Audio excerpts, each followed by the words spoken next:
What's up? Welcome back. My name.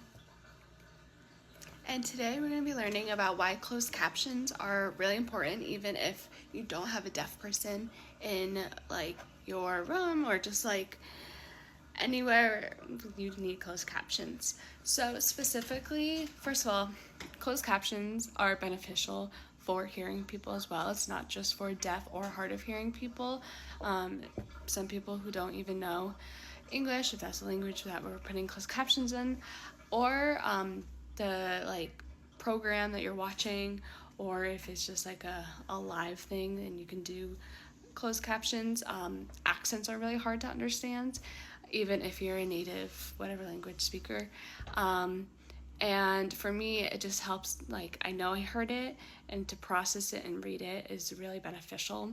So closed captions are really important, even if you're not catering